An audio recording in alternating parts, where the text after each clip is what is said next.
핸델의 유명한 메시아 하면 정말 탁월한 찬양이고 아름다운 작품이죠. 그 오라토리오 제1악장의 시작이 한 아기가 우리에게서 낳고 또 그의 이름은 기묘라 묘사라 전능하신 하나님이라 평강의 왕이라 할 것임이니라. 로 이제 찬양이 시작되는데 그 메시아에서 많은 성경 구절이 이제 인용이 되는데 이사야서가 많습니다.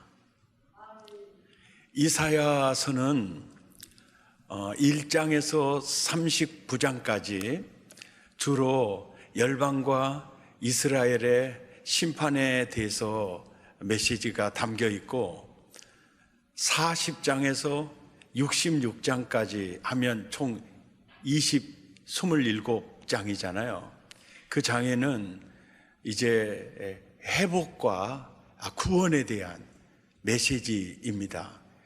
그러니까 분위기상으로 보면 39장까지는 심판에 대하여, 또 40장에서 66장까지는 구원과 희망에 대하여 보면 39장 그 다음에 27장 그러잖아요.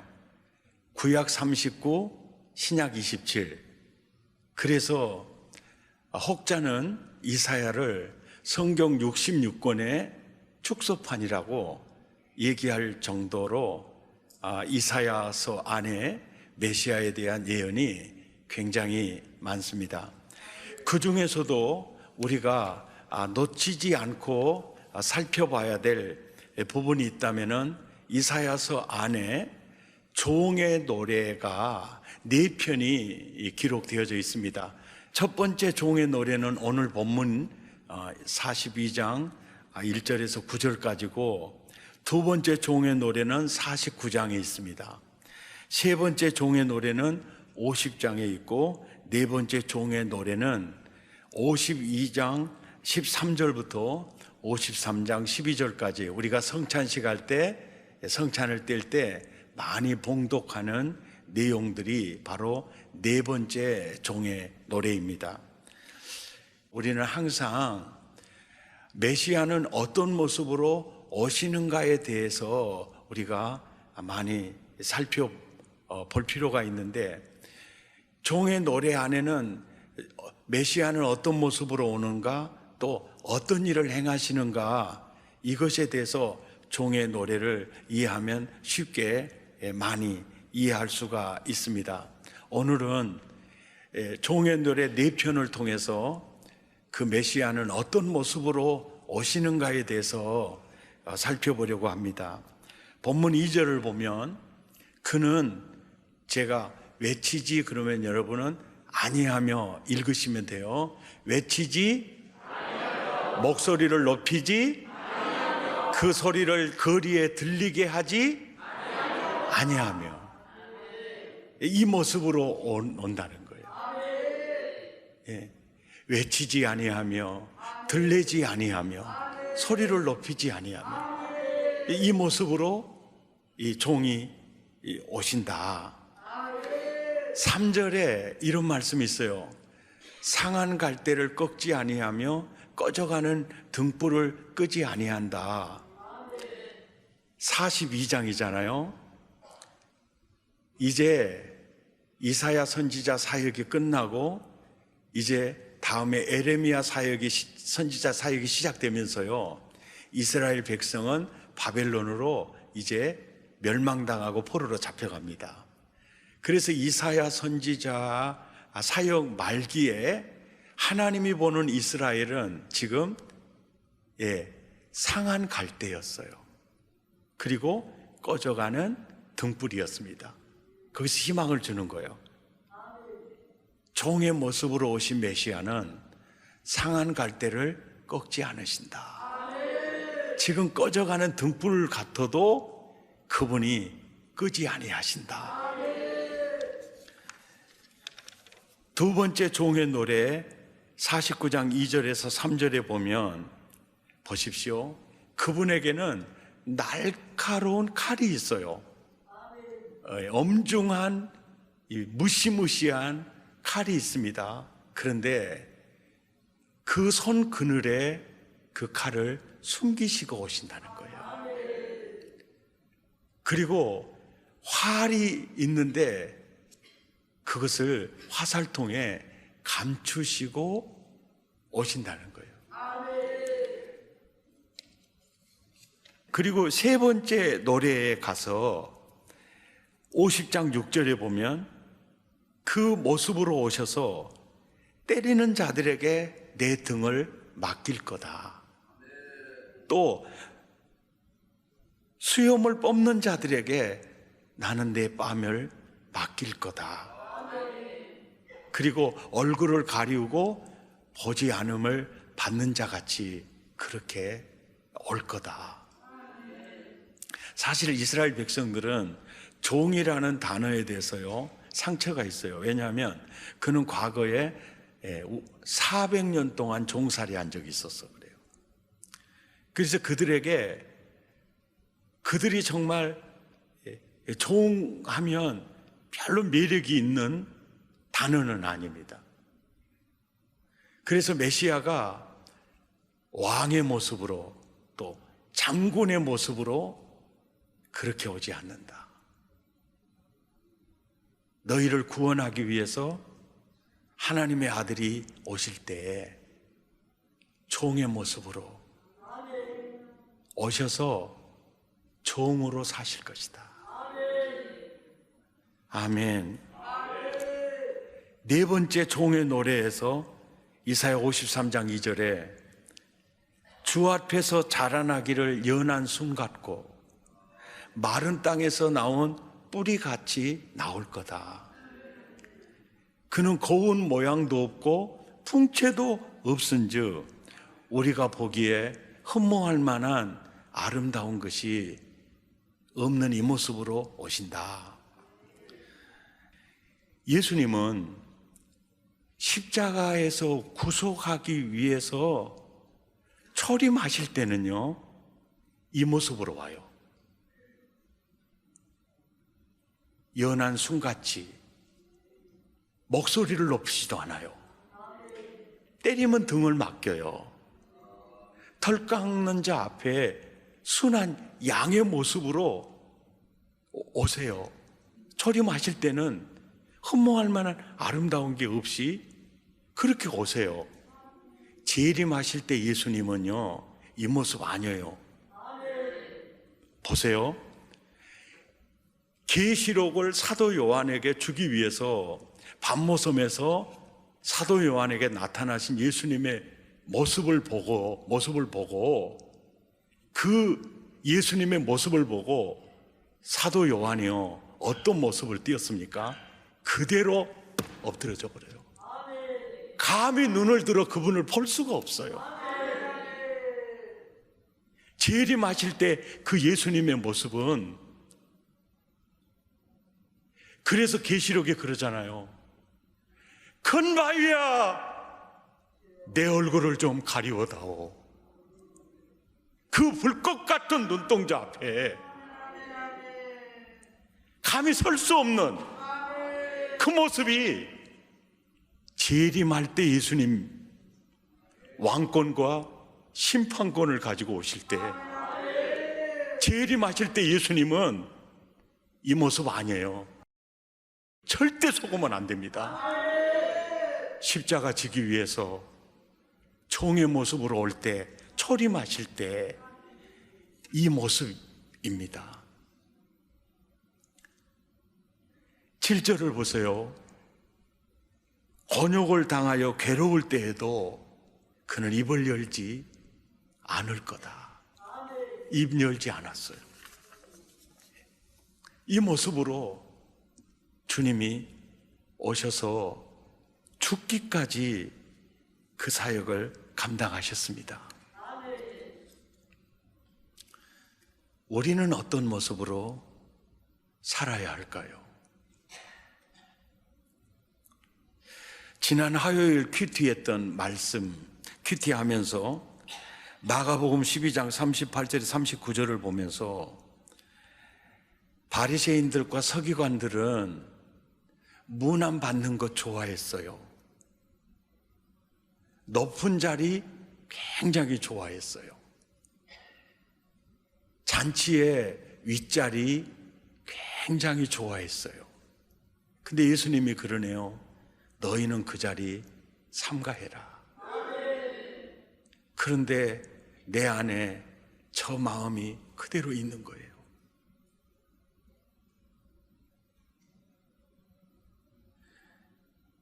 그저 문안 받고 싶은 마음들, 윗자리, 높은 자리, 그 마음이 내면에 꿈틀거리고 있고 늘 그 마음과 싸우면서 사는 내 모습을 발견하게 되었습니다.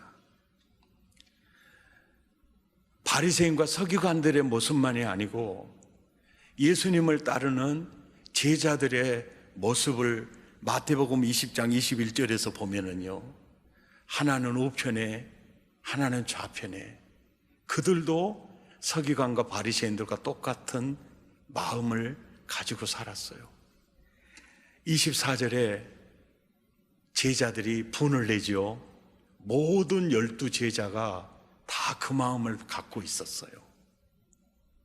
그런데 야고보와 요한의 어머니가 선수를 친 거죠. 그 때문에 분을 냈다. 모두의 마음에 그 마음이 있었다는 겁니다. 그 제자들에게 예수님이 야, 크고자 하는 자는 너희를 섬기게 될 거야. 섬기려고 하면, 종이 되려고 하면 바로 내가 너를 높여줄 거다. 크고자 하는 자는 낮아지고 섬김을 받고자 하면 종이 되어야 하리라. 그 욕망을 딱 끊어주고 계세요. 그러면서 예수님 그래요. 28절에 인자에 온 것은 나 섬김 받으려고 오지 않았다. 도리어 섬기려 하고 많은 사람을 위해서 내가 제물 되려고, 십자가 제단에 내가 구속 제물 되려고 왔다. 이 말대로 그분은 그렇게 사셨어요. 예. 우리는 어떻게 살면 좋을까요? 형제와 자매들이 만나 함께 살면 너무 좋겠다. 그래서 어려운 난관들을 다 뚫고 결혼을 합니다. 신혼여행 출발하면서부터 이제 이 총선처럼요, 정권 싸움이 시작이 되는 거예요. 누가 일당이 되느냐.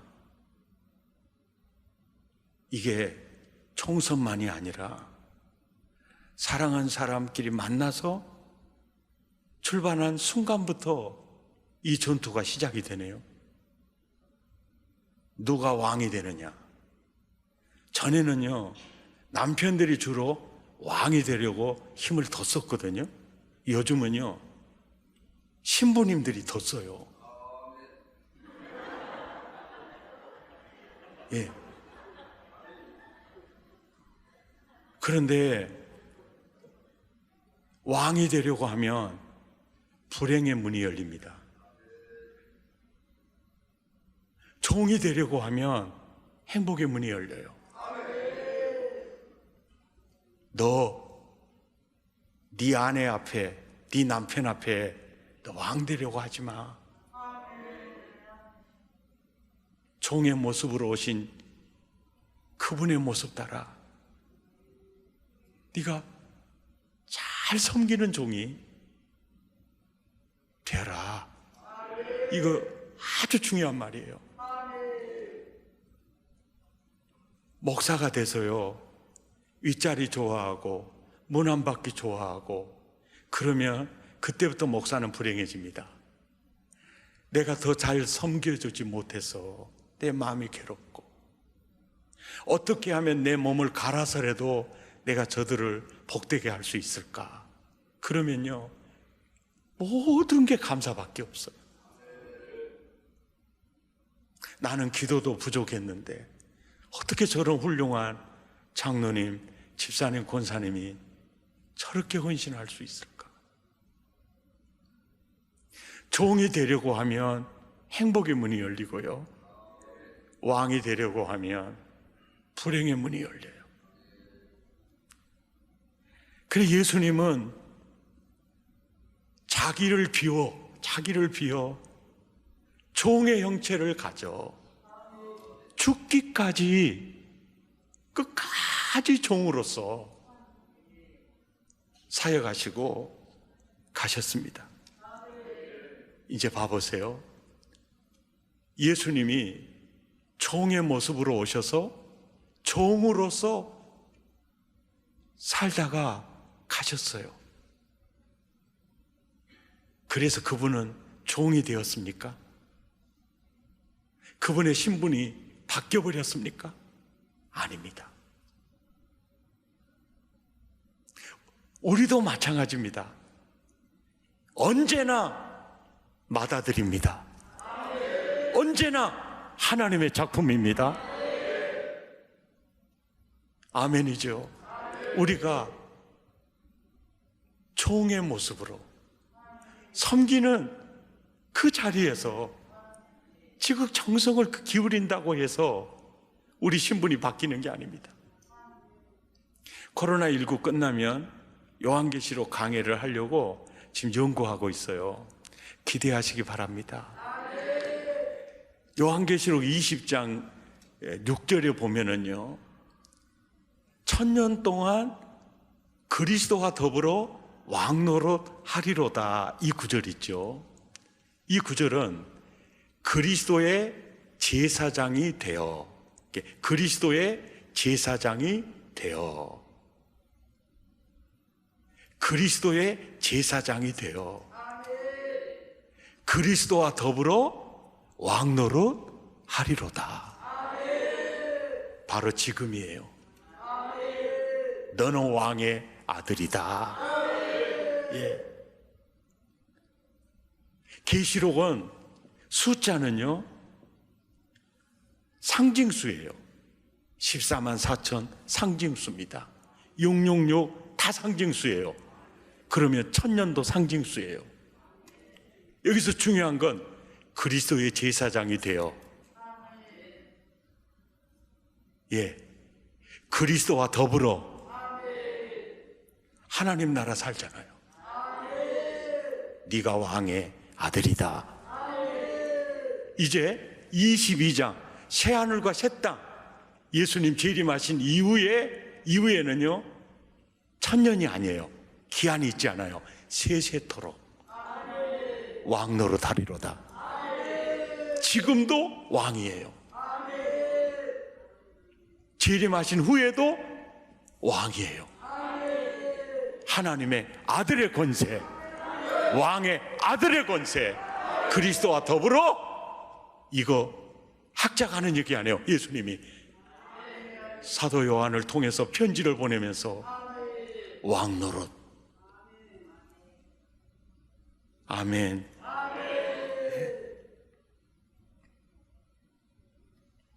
우리는 어떤 모습으로 살아야 할까요? 우리는 가정에서, 직장에서, 교회에서, 우리는 셀을 섬기면서, 지체를 섬기면서, 우리는 주일학교 아이들을 섬기면서 어떤 모습으로 섬겨야 될까요? 연세대학교 명예 교수님이신 김영석 교수님이 한국 나이로 100세가 되었어요. 자기가 자기 인생을 결산하면서 아마 이 책이 마지막 책 같아요. 100년을 살아보니라는 책을 냈어요. 근데 이 책 안에 이런 내용이 있어요. 와이프를 20년 동안 병수발하는 때가 있었어요. 잔병에 소자 없다고요. 20년 동안 병수발 들다 보면은요, 이렇게 살아야 할 이유가 뭐가 있을까? 이렇게 살 바에는 그냥 죽는 게 낫지 않을까라는 생각이 들 수도 있거든요. 그러면 그런 생각을 했다가도 내가 참 악한 사람이구나, 또 하나님 앞에 회개도 하잖아요. 그때는 정말 힘든 순간들이었어요.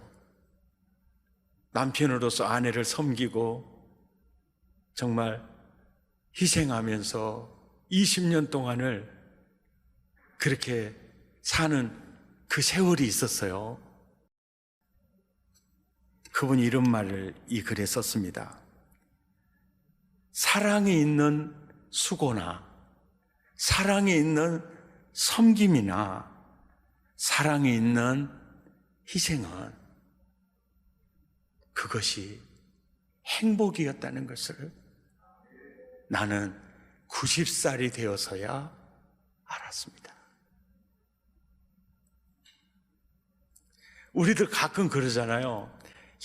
열심히 새벽 기도했던 그 기억들, 청년 때 주일학교, 여름 성경학교를 위해서 열심히 했던 과거의 그 추억들이요, 지나놓고 보면요, 그것이 행복이었죠.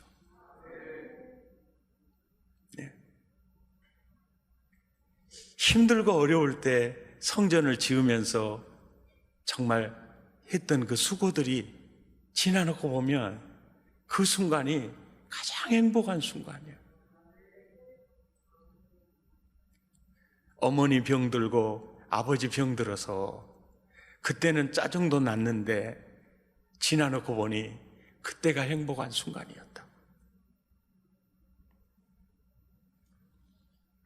설교를 준비하면서 나는 어떻게 살아야 할까 많이 되돌아보는 시간이었고, 종의 노래 앞에 내 자신이 얼마나 부족한가도 많이 깨닫게 되었습니다.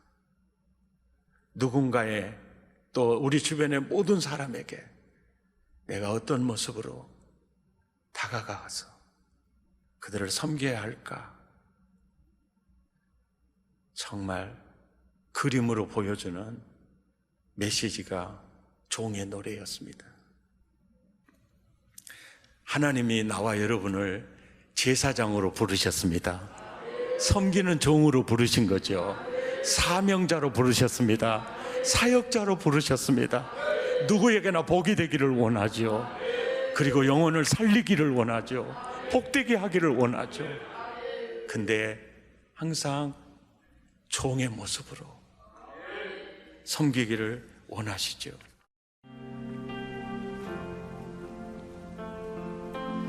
주 달려 죽은 십자가